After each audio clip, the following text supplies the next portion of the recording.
हैं। बच्चों को जबान सिखानी नहीं पड़ती है, जो जबान वहाँ बोली जाती है बच्चे उस जबान में उस माहौल में पैदा हुए वो जबान सीख लेते हैं। अरब में पैदा होने वाला बच्चा अरबी बोलता है, फारस में पैदा होने वाला बच्चा फारसी बोलता है, अमेरिका में पैदा होने वाला बच्चा अंग्रेजी बोलता है। क्यों? इसलिए कि उसकी पैदाइश उसी माहौल में है।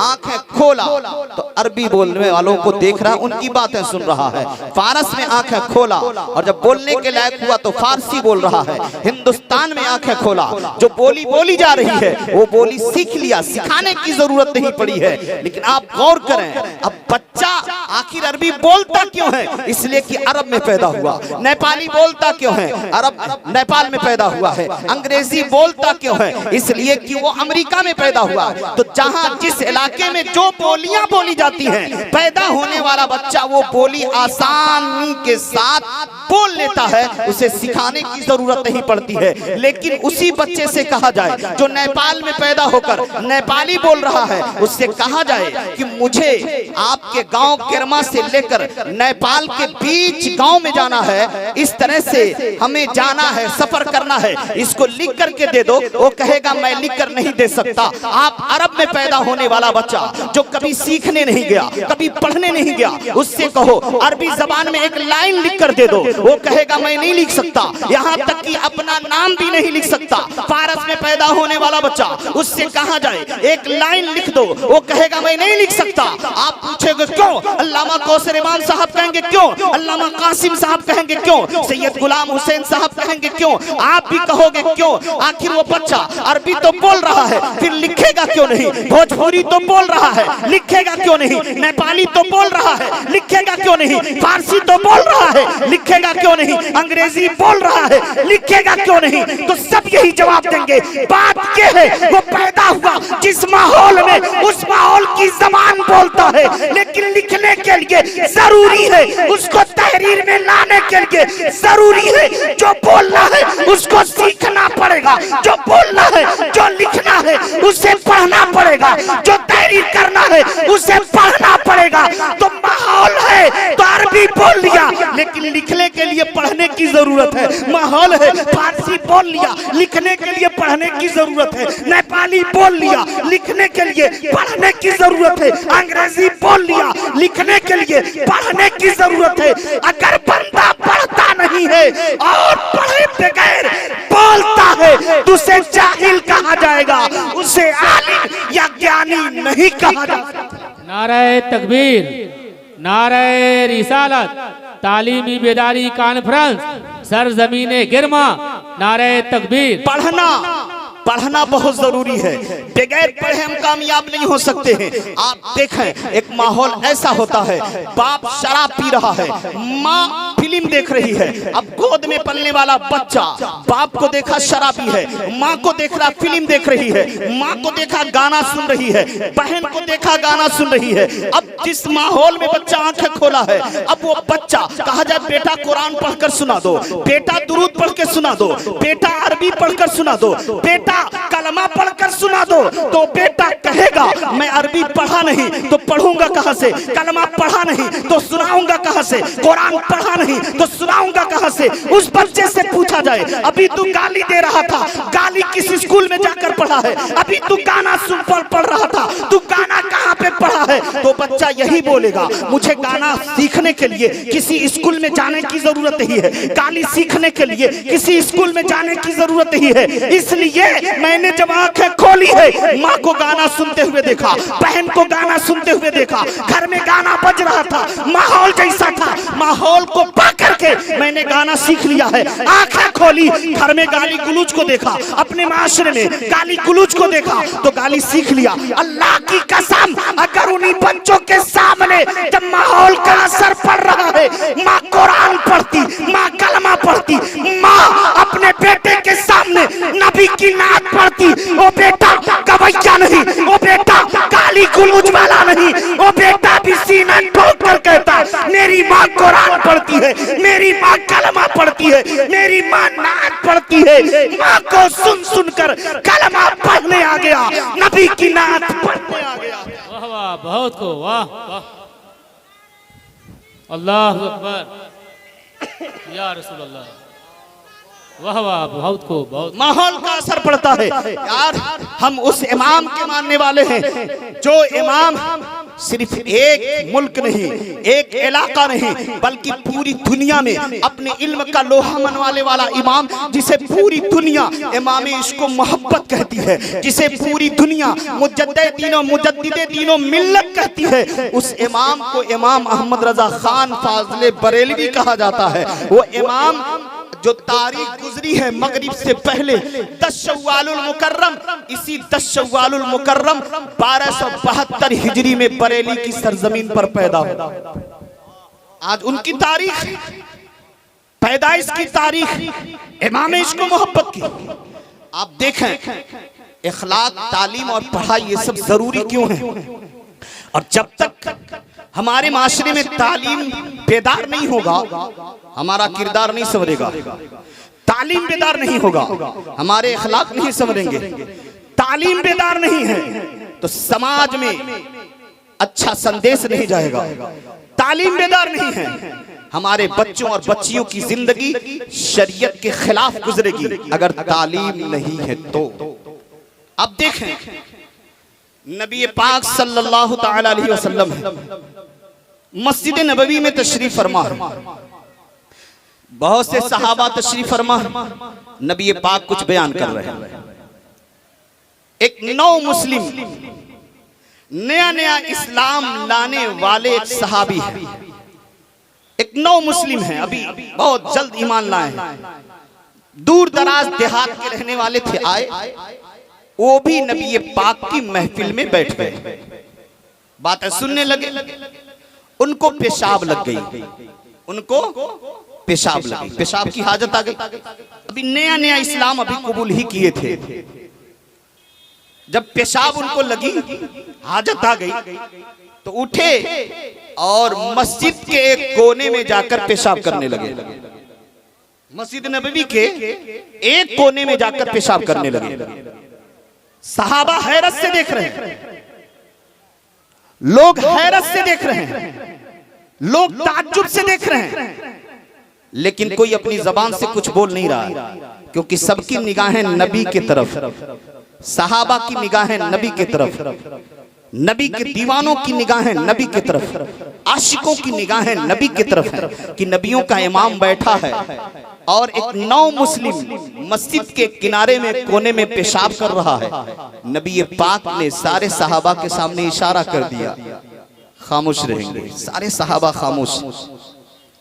आज हमारे माशरे में ऐसा हो जाए, कोई जाहिल आदमी कुछ कर दे, मस्जिद में आकर के जाहिल आदमी कुछ बक दे, तो हम और आप न जाने क्या क्या फतवे लगा डालते हैं, गलत जबान बोलने लगते हैं, लगते उसे डांटते, चारों तरफ से तू मैं शुरू हो जाती, नहीं हो जाती। ऐसी बात कोई आकर बोल दे जो इस्लामी तालीमात के खिलाफ हो, तो हम लोग तुरंत आग बगोला हो जाते, गुस्से में आ जाते। तमीज नहीं तुझे, अपने आप को मुसलमान कहता ऐसा कर दिया, अपने आप को मुसलमान कहता ऐसा बोल दिया, अपने आप को मुसलमान कहता ये कर दिया, शर्म नहीं तुझे, तुझे तमीज नहीं है, तुझे तरीका नहीं है, क्या तूने सीखा? हम बहुत नहीं बोलते। लेकिन जब वो नौ मुस्लिम मस्जिद नबवी में एक किनारे पेशाब कर दिए, नबी पाक ने सहाबा को बिल्कुल मना कर दिया, कोई कुछ नहीं बोलेगा। सहाबा खामोश। जब वो कर चुके और आए बैठे, नबी पाक सल्लल्लाहु अलैहि वसल्लम ने प्यार से बताया, मेरे भाई, इस्लाम में मस्जिद का अदब एहतराम है, इस्लाम में इबादत गाह की ये अजमत है, इस्लाम में मस्जिदों का ये मकाम है, इस्लाम में शरीयत में मस्जिदों का ये रुतबा है। अब नबी पाक ने जब मस्जिद की फजीलत बताई, मस्जिद के बारे में बताया, जब नबी पाक सल्लल्लाहु अलैहि वसल्लम ने उस नए मुस्लिम को समझाया, वो समझ गए, खुद ही गए, पानी लेकर उसको साफ करने लगे। आने के बाद कहा, या रसूलल्लाह, मुझे पता नहीं था, मुझे इल्म नहीं था, ला इल्मी इल्मी में मैंने ऐसा कर दिया, मेरे पास तालीम नहीं थी इसलिए मैंने इस तरह से कर दिया, मेरे पास शरीयत की बातें नहीं थी इसलिए मुझसे ऐसा हो गया। या रसूल अल्लाह, अब मुझे अहमियत मालूम हो गई, मुझे मर्तबा मालूम हो गया, मस्जिद की शान को मैं समझ गया। खुद गए, पानी लेकर के साफ कर दिया। जब आए नबी पाक ने एक जोड़ा कपड़ा मंगवाया, उनको दिया, प्यार किया, कहा जाइए आप जा सकते हैं अपने इलाके में।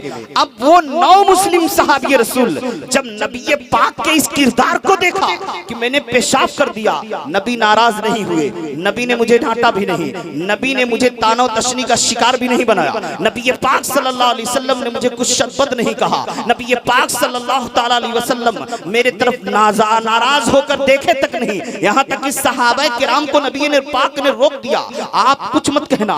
वो सहाबी, वो 9 मुस्लिम ये सोच रहे हैं नबी पाक ने मुझे जोड़ा भी दिया, अब वो जोड़ा लेते हैं, नबी की दुआएं लेते हैं, अपने कबीले में गए और जैसे कबीला नजर आया, जैसे गांव नजर आया, चिल्लाना शुरू कर देते हैं, ओ मेरे गांव वालों, ओ मेरे करिए वालों, ओ मेरे इलाके वालों, ओ मेरे कबीले वालों, मैं ऐसी बारगाह से आ रहा हूँ जिसकी जैसी कोई बारगाह नहीं है, ऐसे इंसान के पास से आ रहा हूँ जैसा इंसान दुनिया में कोई नहीं है, ऐसा नरम दिल इंसान की बारगाह से मैं आ रहा हूँ जैसा नरम दिल कोई नहीं है, ऐसी बुर्गजीदा शख्सियत की बारगाह से आ रहा हूँ जिसकी जैसी शख्सियत दुनिया में किसी की नहीं है, अल्लाह के महबूब के दरबार से आ रहा हूँ, मुस्तफा जाने रहमत की बारगाह से आ रहा हूँ, वो अल्लाह का महबूब जो मुझ पर नाराज तक नहीं हुआ और नहीं तो मेरे दिल के लिए उसने जोड़ा भी दिया।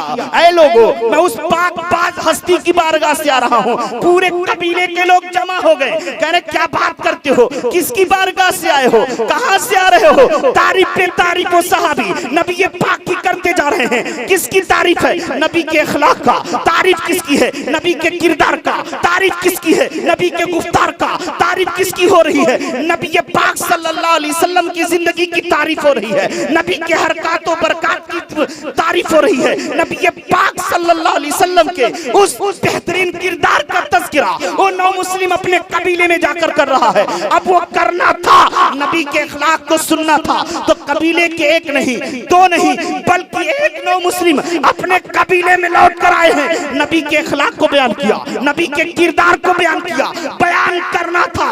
1-2 नहीं, बल्कि उस 9 मुस्लिम ने जैसे नबी का अखलाक बयान किया तो 300 लोगों ने फौरन इस्लाम कबूल कर लिया। 300 लोगों ने फौरन इस्लाम कबूल कर लिया। किस बुनियाद पर? आज दुनिया कहती है इस्लाम तलवार के जोर से फैला, इस्लाम लड़ाई के जोर से फैला, इस्लाम मारपीट की बुनियाद पर फैला। तो सुन ले मुसलमानों, इस्लाम तलवार की जोर पर नहीं फैला, इस्लाम तीरों तफंग की बुनियाद पर नहीं फैला, इस्लाम लड़ाई के बुनियाद पर नहीं फैला, इस्लाम जंगो जदाल की बुनियाद पर नहीं फैला। अगर पूरी दुनिया में इस्लाम बड़ी तेजी के साथ फैला है तो इखलाको किरदार और अपनी अच्छाई की बुनियाद पर फैला। स्टेज पे बड़े उलमा हैं, हजरत अल्लामा हारून साहब, ये बड़े बड़े उलमा, इनके सामने मैं एक स्टूडेंट हूँ। आओ देखो इस्लाह किस तरह होनी चाहिए, कहाँ से होनी चाहिए। आओ कुरान से पूछते हैं, ए कुरान, इंसान की पैदाइश कितनों तरीके से है? तो कुरान कहता है इंसान दुनिया में 3 तरह से आया है। इंसान की पैदाइश 3 तरह से हुई है, एक मिट्टी से, एक इंसान से इंसान, और एक 2 इंसानों के मिलन से इंसान दुनिया में आ रहा है। 3 तरह से इंसान आ रहा है।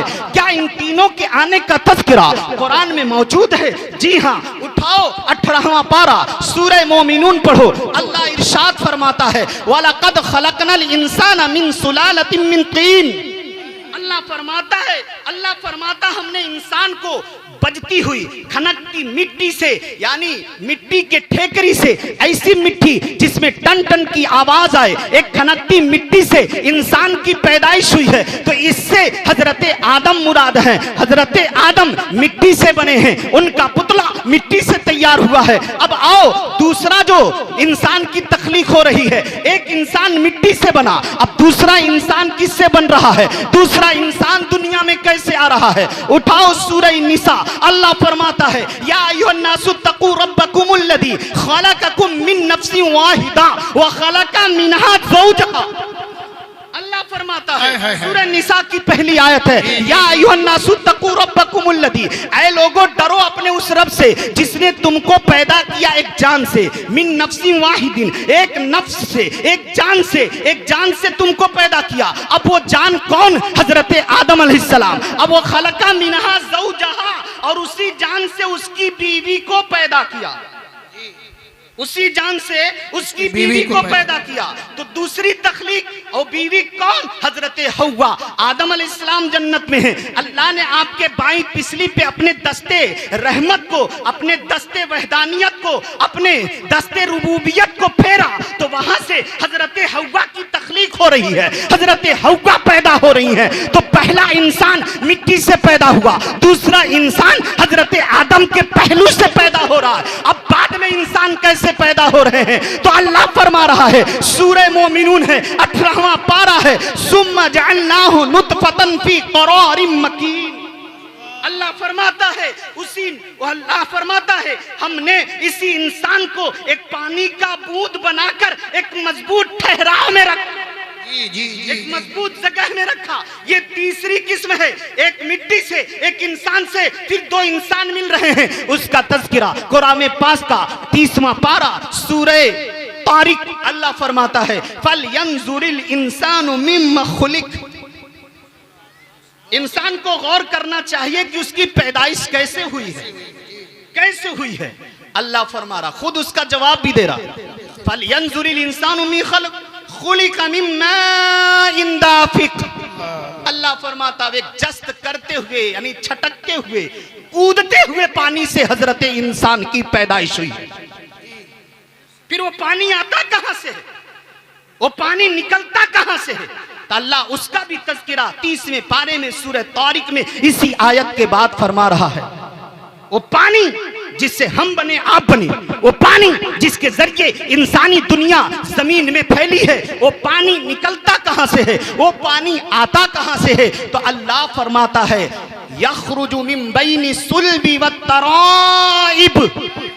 वो पानी पीठ और सीने की बीच की हड्डी से निकलता, सीने की बीच की हड्डी और पीठ की बीच की हड्डी, यखरुजु मिन बैनि सुल्बि वत्तराइब, सीने की हड्डी और पीठ की हड्डी, इन्हीं दोनों हड्डियों से वो पानी निकलता है। अब आप मुफ्ती साहब की बारगाह में पहुंचेंगे तो हमारे मुफ्तियाने किराम अल्लामा गयास साहब हैं, हजरत अल्लामा मोहम्मद हुसैन साहब, ये दिगर उलमाए किराम आपको उसकी तफसीर बताएंगे कि सीने का भी जिक्र है, पीठ का भी जिक्र है। सीने से भी वो पानी निकलता है जिससे हजरत इंसान बनता है, पीठ से भी वो पानी निकलता है जिससे हजरत इंसान बनता है। फिर वो पानी, सीने का भी जिक्र, पीठ का भी जिक्र है। तो अल्लामा नईमुद्दीन मुरादाबादी रहमतुल्लाह अलैह खजाइनुल इरफान के अंदर तहरीर फरमाते हैं, जो पानी निकलता है सीनों और पीठों के बीच की हड्डी से, वो पानी सीने का भी जिक्र, पीठ का भी जिक्र है। तो आप फरमाते हैं सीने से औरत का पानी निकलता है और पीठ की हड्डी से मर्द का पानी निकलता है। जब ये दोनों पानी निकलते हैं तो अल्लाह फरमाता है, सुम्मा जअलनाहु नुतफतन फी क़रारिन मकीन। उन्हीं दोनों पानियों को एक जगह ठहराता है जिसको हम और आप रहमे मादर कहते हैं, वहां पे पानी ठहरता है। अब इस्लाह कहां से होनी चाहिए, गौर से सुनिएगा, उसी पहलू पे चल रहा हूं। इस्लाह की इब्तिदा कहां से होनी चाहिए? तो हमारे उलमा बैठे हैं, हमारे बुजुर्गाने दीन यहां बैठे हैं, बड़े बड़े उलमा तशरीफ फरमा है। अब वो पानी जब रहम में पहुंचता है, मर्द का भी औरत का, दोनों पानी इकट्ठा हुआ, तो अल्लाह फरमाता है वो जब वो पानी एक करार में, एक जगह में जब करार पाता है, ठहरता है, तो तुरंत वो गोश्त नहीं बनता, फौरन वो खून नहीं बनता, बल्कि कुछ टाइम लगता है। अल्लाह ताला फरमाता है उसको हम कुछ दिन तक एक जगह में, एक मुतय्यन, एक मुकर्रर जगह में ठहराते हैं। वो पानी कुछ दिन तक पानी रहता है। सुम्मा खलकना नुतफता अलका फखलकनल अलकता मुज़गा फखलकनल मुज़गता इज़ामा फकसूनल इज़ामा लहमा। अल्लाह ताला फरमाता है वो पानी कुछ दिन तक पानी रहता है, फिर खून का फटक बनता है, फिर लोथड़ा बनता है, फिर गोश्त बनता है, फिर गोश्त में हड्डियां आती हैं, तब ये हजरत इंसान बनता है, तब ये हजरत इंसान बनता है। और पूरी मुद्दत कितनी लग जाती है? तो उलमा बयान फरमाते हैं इंसान को मुकम्मल बनने में 120 दिन लगता है। 20 दिन। और देखिए अंदाज भी क्या है, सुम्मा जानना नुत्फा, अल्लाह उसे नुत्फा को, उस पानी को इस जगह रखा, फिर फरमाया सुम्मा खलकना नुत्फता अलका, उसी पानी को फटक, फिर फटक से लोथड़ा, लोथड़े से गोश्त, गोश्त में हड्डियां, ये पूरा दौर 120 दिन का लग जाता है। और जब 120 दिन हमल ठहरे हो जाता है, तब जाकर के माँ के पेट के उस बच्चे के बदन में रूह डाली जाती है। अब गौर कीजिए, इस्लाह कहां से हो? अब इस्लाह की इब्तिदा, हर मुसलमान को यह बात मालूम होनी चाहिए कि जब हमल को 120 दिन का जमाना गुजर जाता है, तो पेट में पलने वाले उस बच्चे या बच्ची के बदन में रूह डाल दी गई। अब जैसे रूह पड़ी, अब इस्लाह का पहला पहलू, अब इस्लाह की इब्तिदा वहां से हो जैसे हमल 120 दिन का हुआ। माँ बाप को पता होना चाहिए पेट में पलने वाले बच्चे के बदन में रूह डाल दी गई। अब माँ को भी मुसल्ला बिछा लेना चाहिए, बाप को भी मुसल्ला बिछा लेना चाहिए, और मुसल्ला बिछाकर माँ बाप को दुआ करनी चाहिए, ए परवरदिगार जो औरत के पेट में बच्चा पल रहा है, ए माँ, ए परवरदिगार जो मेरी पेट में बच्चा पल रहा है, इस बच्चे को तू नेक और सालेह बना। इस्लाह की इब्तिदा यहाँ से होनी चाहिए, इस्लाह की इब्तिदा वहां से होनी चाहिए। लेकिन जब शादी हुई तो बैंड बाजा बज रहा था, जी जी जी जी, तो नौजवान मटक मटक के नाच रहा था। अब तो हमारी माँ है, हमारी बहन है, ए ननदोई तू हूँ आवा, ए ललुआ के फुफ्फा, अरे तू हूँ आवा, ए हमारे बहनी के खालू, तू कहे वहां खड़ा बड़ा, जल्दी आवा, ताकि तू हिजड़ा बन के थोड़ा नाच दा। यही हो रहा, क्यों हो रहा कि नहीं हो रहा? बिल्कुल सही है। चूड़ी पहन कर बैठो हो यार, अपने आप को कहते हो नबी का दामन नहीं छोड़ेंगे, नमाज को नहीं पढ़ेंगे। वाह रे मुसलमान, अभी कुछ दिन पहले एक दौर चला था, आई लव मोहम्मद, जी जी जी जी जी, आई लव मोहम्मद, गजड़ियों बोलता था आई लव मोहम्मद, शरीफियों बोलता था आई लव मोहम्मद, बेनमाजी भी बोलता था आई लव मोहम्मद, और कितने लोग जेल में चले गए आई लव मोहम्मद। अरे सिर्फ आई लव मोहम्मद बोलने से कुछ नहीं होता, आई लव मोहम्मद बोले तो शराब से तौबा कर, आई लव मोहम्मद बोल जुआ से तौबा कर, आई लव मोहम्मद बोल बेनमाजी बनना छोड़ दे, आई लव मोहम्मद बोल जहेज लेना छोड़ दे, वरना हाल क्या है, आई लव मोहम्मद बगैर जहेज के शादी नहीं करूंगा। आई लव मोहम्मद बैठा खाना खाने और बहुरावा मुंह फुला के बैठा, अबे काहे फुला के बैठा? अबे अरे अभी कुछ मिलना नहीं है, तेरे बाप ने तो 4 लाख पहले ले लिया, अब क्या लेना चाहता, अब क्या लेना चाहता? तो मुंह फुला कर बैठा है, मुंह फुला कर बैठा, मुझे ये चाहिए वो चाहिए।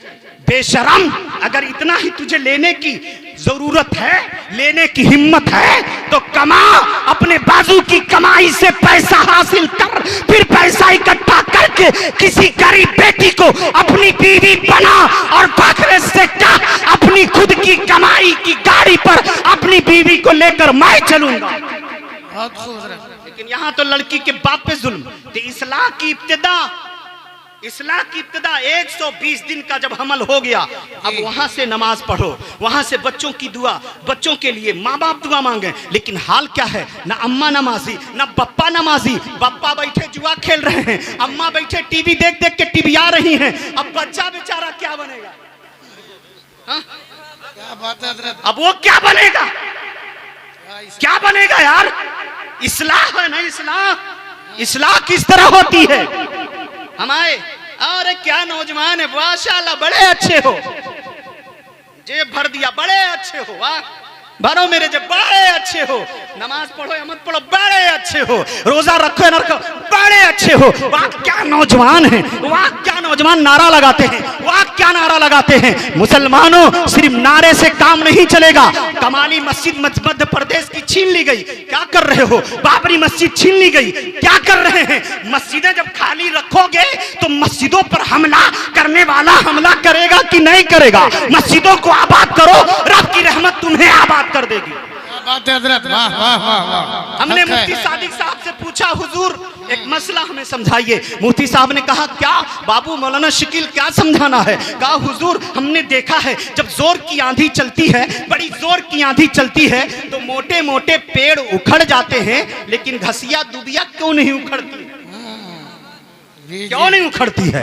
तो मुफ्ती साहब मुस्कुराने लगे, कहा बाबू नहीं मालूम। हमने कहा हुजूर इसीलिए तो आपकी बारगाह में आया हूं। आखिर मोटे मोटे पेड़ उखड़ गए, आंधी चली, मोटा पेड़ उखड़ गया, मोटा तनावर पेड़ उखड़ गया, बड़े बड़े दरख्त उखड़ गए, बड़े बड़े अशजार उखड़ गए। हुजूर बात क्या है? आंधी चली तो बड़े बड़े पेड़ उखड़ गए, बड़े बड़े तनावर दरख्त उखड़ गए। हुजूर आखिर ये दूब ये घास क्यों नहीं उखड़ी? आखिर इसमें हिकमत क्या है? मुफ्ती साहब मुस्कुराए, कहा बाबू शकील अख्तर बात यह है जब आंधी चलती है आपने देखा मोटे मोटे पेड़ उखड़ गए। हमने कहा हाँ, वो बड़े बड़े मोटे पेड़ जिनको मशीन भी ना उखाड़ पाए, आंधी ने उसे उखाड़ कर रख दिया। हमने कहा हाँ हमने देखा है ऐसा होता है। कहा बाबू शकील अख्तर निजामी बात दरअसल ये है जब आंधी चलती है, जब आंधी चलती है तो बड़े बड़े पेड़ इसलिए उखड़ते हैं कि उनमें झुकने का तरीका नहीं है, उनके अंदर झुकने की अदा नहीं है, वो झुकना नहीं जानते।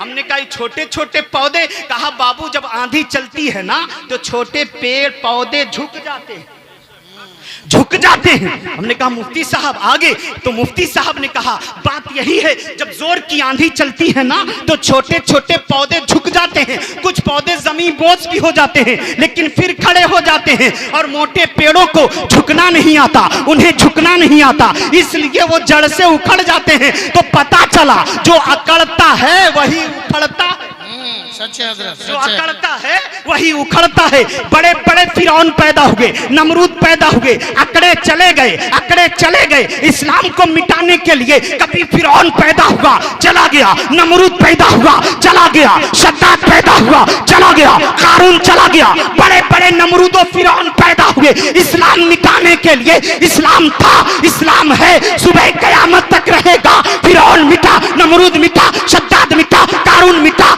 नमरूद मिटाने के लिए आया, खुद मिटा। अबू जहल मिटाने के लिए खड़ा हुआ, मिट गया। शैबा मिटाने आया, मिट गया। उतबा मिटाने आया, मिट गया। करबला में यजीदी मिटाने आए, मिट गए। लेकिन इस्लाम था, इस्लाम है, सुबह कयामत तक रहेगा।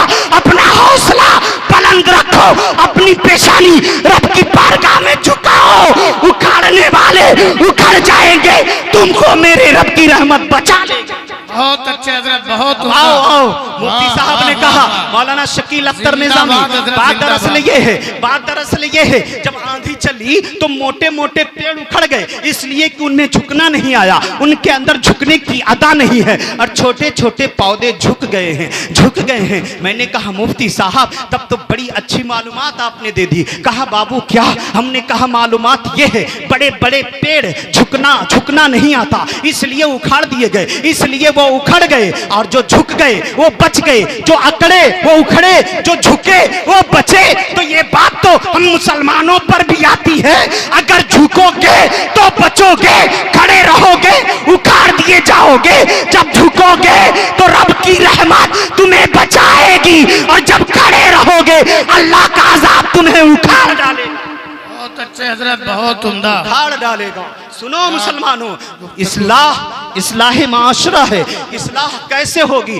अब्बा खुद नमाज नहीं पढ़ेंगे, बेटा कैसे नमाज पढ़ेगा? अम्मा खुद नमाज नहीं पढ़ेंगी, बिटिया कैसे नमाज पढ़ेगी? आज गांव गांव अखबारों में, टीवियों में, मोबाइलों में, फेसबुक पे क्या क्या खबरें मिल रही हैं। एक मुसलमान की लड़की ये बन गई, ये मुसलमान की लड़की यहाँ भाग गई, एक मुसलमान की लड़की वहां भाग गई। क्यों क्यों क्यों ऐसा हो रहा है? ऐसा क्यों हुआ? मुझ तो यही कहना पड़ेगा ना कि माँ बाप ने बचपने से ध्यान नहीं दिया, माँ बाप ने बचपने से ध्यान नहीं दिया। मुफ्ती साहब किबला एक आदमी हमसे कहने लगा, मौलाना साहब अब जवान बेटी को कोई मदरसे में भेजेगा, ऐसे कह रहा, जवान बेटी को मदरसे में भेजेंगे? हमने कहा बकलोल, बेतमीज, बेशूर, जवान बेटी क्यों नहीं भेजेगा? तो हम मौलाना साहब लोग पढ़ाते हैं, अब बताइए मौलाना साहब के सामने जवान जवान बेटियां पढ़ेंगी। हमने कहा भेजेगा तो कहां भेजेगा? कहा कॉलेज में भेजेंगे, अब यूनिवर्सिटी में भेजेंगे। मैंने कहा वहां तेरा अब्बा पढ़ाएगा? वहां पढ़ाएगा तो कौन पढ़ाएगा? गैर मुस्लिम टीचर है, गैर मुस्लिम लड़कियां, गैर मुस्लिम लड़के पढ़ा रहे हैं। जवान लड़कियों को वहां भेजेगा तो तेरी लड़कियां किसी न किसी के साथ भाग जाएंगी। लेकिन जब अल्लामा सैयद अली साहब के मदरसे में भेजेगा तो बेटी भागेगी नहीं, कनीज़े फातिमा बन करके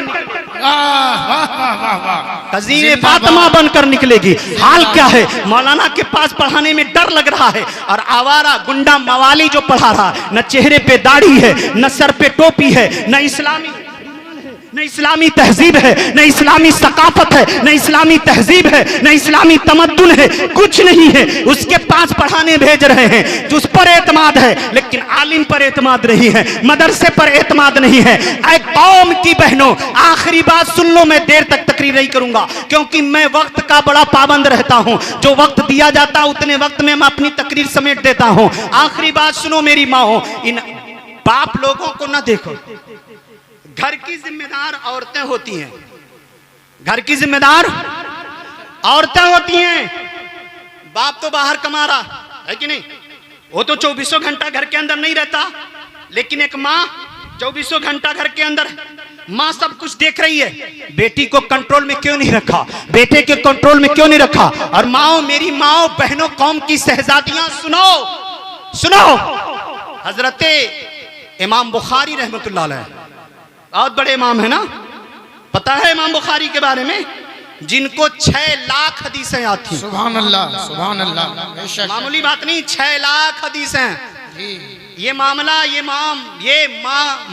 मकाम, ये रुतबा, ये शान, ये अजमत, ये बुलंदगी आखिर कैसे हासिल हुई है?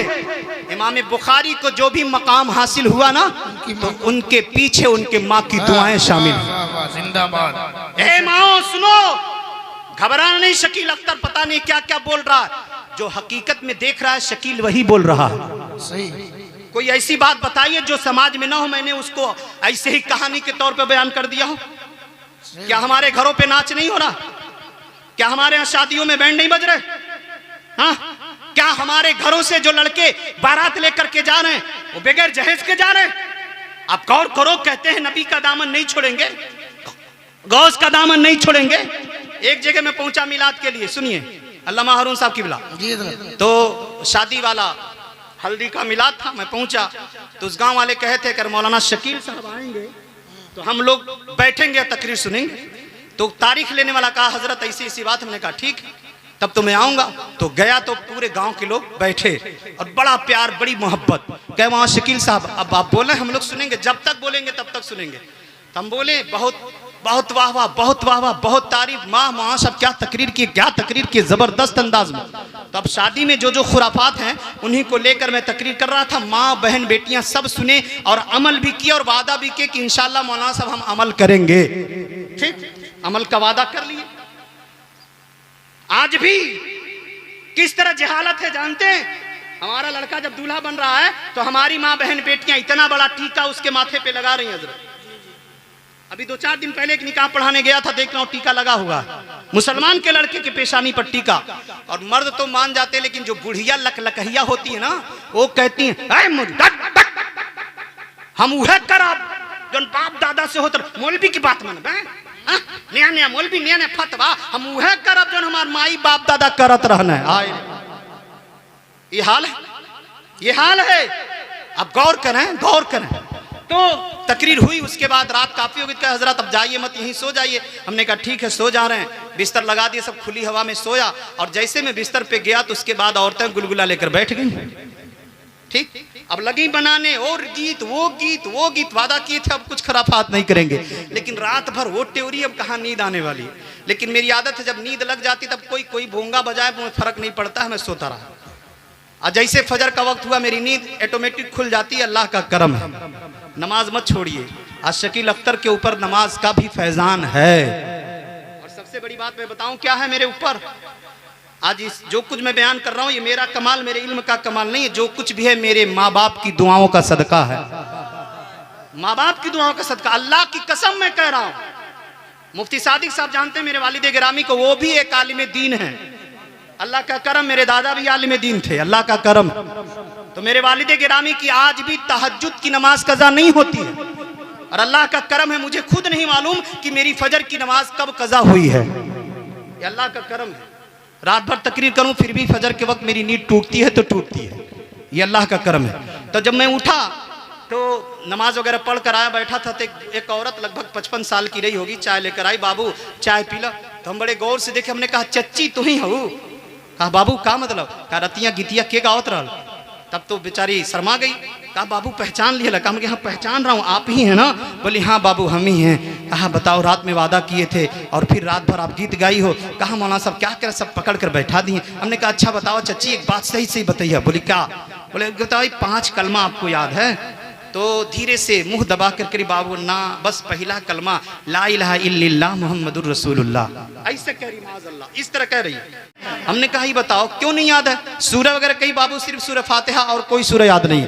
हमने कहा कितने बच्चे हैं? कहा 3 लड़के हैं 2 लड़कियां हैं और मेरी उम्र इतनी हो चुकी है, मेरी उम्र इतनी हो चुकी है। अब आप गौर करें, वो औरत कह रही है, वो औरत कह रही है, क्या कह रही है कि मौलाना साहब मेरे गांव में मदरसा नहीं था, बात बना, एक मौलवी आते थे जाते थे, आते थे जाते थे, आते थे जाते थे, इसलिए मुझे कलमा याद नहीं हुआ, मदरसे की तालीम सही नहीं हुई। मैंने कहा ए चच्ची बता, मदरसे में नहीं गई तो तुझे कलमा याद नहीं, तुझे सूरह याद नहीं, तुझे नबी की नात याद नहीं, तुझे दुरूद याद नहीं, लेकिन बता जो रात भर तो गीत गाई है ये कहां से याद कर ली है? तो हंसकर कह रही है मौलाना ये भी कोई बात है, ये भी कोई बात है? अरे सुनो, मैंने अब्बा अम्मा से, अम्मा ने अम्मा से, अम्मा ने अम्मा सुन सुन के कल ये गाने याद कर लिए। हमने कहा चच्ची होश के नाखून लो, अगर सुन करके रात भर गीत गा सकती हो तो सुन करके कलमा भी याद कर सकती हो, दुरूद याद कर सकती हो, नबी की नात भी सुन सुन के जरूर याद कर सकती हो। अपने अंदर इस्लाह पैदा करें। वमा अलैना इल्ला बलाग। अस्सलाम वालेकुम।